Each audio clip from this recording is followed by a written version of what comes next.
Rimaniamo nell'Alta Marca trevigiana, parliamo di GAL e di Regione Veneto che in questi giorni stanno presentando le ultime opportunità con misure nuove del PSR 2014-2020. Nuovi bandi pubblici a favore del settore primario. GAL Alta Marca trevigiana ha incontrato tutti gli interessati in un convegno pubblico dove sono state esposte le ultime misure del programma di sviluppo rurale regionale.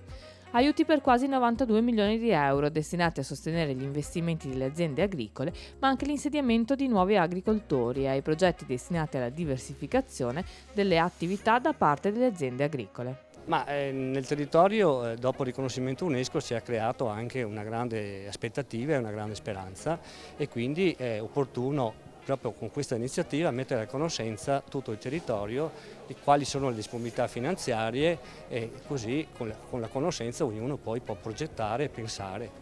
L'intendimento è di finanziare quelle aziende agricole che vogliono diversificare e sviluppare le attività collegate al turismo, quindi punto vendita aziendale, sala degustazione, posti letto, quindi l'accoglienza per turisti e visitatori. Questo GAL ha avuto ottimi risultati, una dimostrazione che l'esperienza è un valore.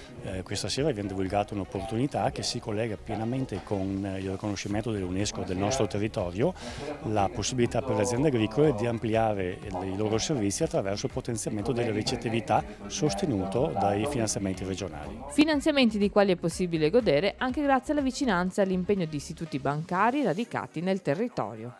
Il GAL certamente è stato un punto di riferimento fondamentale in tutti questi anni per i contributi che sono stati importanti per lo sviluppo del nostro territorio e in questo senso anche Banca Prealpi sta diciamo così, collaborando con il GAL proprio perché risulta essere complementare a quello che è l'iniziativa del GAL. Faccio un esempio semplicissimo, è importante riuscire ad contribuire nei confronti chiaramente dei clienti tra l'attribuzione del contributo e quando sarà l'incasso. In questo momento transitorio c'è un periodo finanziario importante che può essere tranquillamente sostenuto e anche percorso da parte dei clienti grazie al contributo che può avere Banca Prealpi.